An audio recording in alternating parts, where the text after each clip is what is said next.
a assisté au cours des années 30, à cause de la crise, à une radicalisation des attitudes.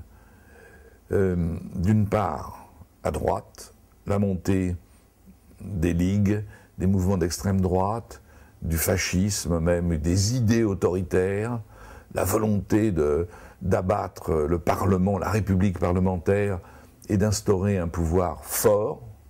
Et puis, à gauche, n'oublions pas qu'à cette époque, il existe encore une espérance socialiste, au sens premier du mot, c'est-à-dire collectiviste, et que le rêve justement d'une société sans classe, qui est le but du socialisme, a pu être réanimé par la crise.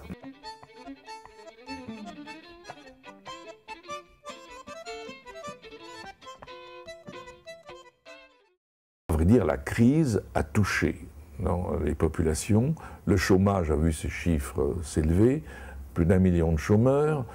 Et d'autre part, la politique qui est faite par la droite à l'époque, c'est-à-dire notamment par Pierre Laval, est une politique très dure de déflation, avec la décision de baisser les salaires des fonctionnaires, et par conséquent, il n'y a pas que le chômage qui touche les ouvriers, il y a aussi les fonctionnaires qui voient leur salaire baisser, n'est-ce pas, d'autorité.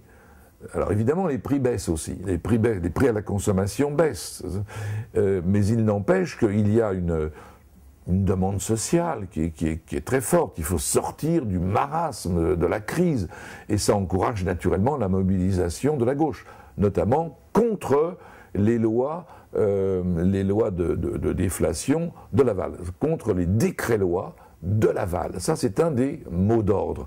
Mais le principal mot d'ordre, il reste politique, c'est-à-dire empêcher l'extrême droite, le fascisme, de prendre le pouvoir en France. Deuxièmement, c'est aussi l'appauvrissement des classes moyennes. Commerçants, paysans, qui voient les cours des céréales notamment baisser sensiblement. Donc vous avez toute une population qui n'est pas celle des usines, mais qui est très nombreuse. N'oublions pas que dans ces années 30, les non-salariés, ceux qui sont indépendants, sont non pas la majorité, mais sont une très grande majorité. Aujourd'hui, plus de 80%, 85% des Français actifs sont salariés. Alors qu'à l'époque, vous aviez, je ne sais plus le chiffre exact, mais au moins un tiers des Français qui étaient soit artisans, soit propriétaires agriculteurs, soit commerçants, professions libérales. Bon, il y a toute une classe moyenne, par conséquent non salariée, qui est elle aussi touchée par la crise, et qui va, une partie d'entre elles en tout cas, défendre ces mouvements de protestation d'extrême droite.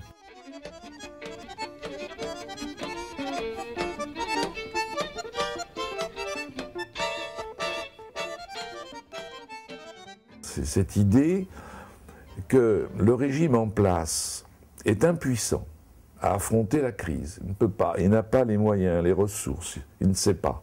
La crise a surtout provoqué l'antiparlementarisme.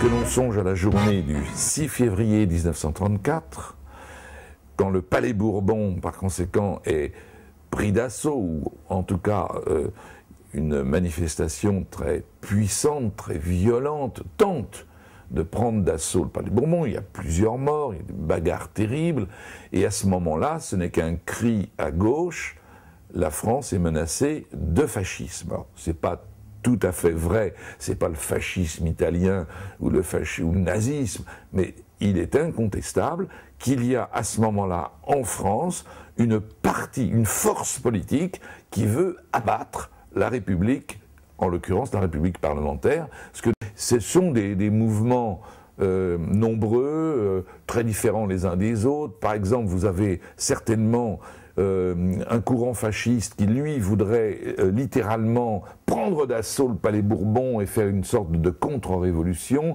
mais vous avez les croix de feu du colonel de la Rocque qui veulent rester absolument dans la légalité et qui refusent de forcer le barrage de la rue de Bourgogne. Donc il n'y a pas d'unité d'action, n'est-ce pas?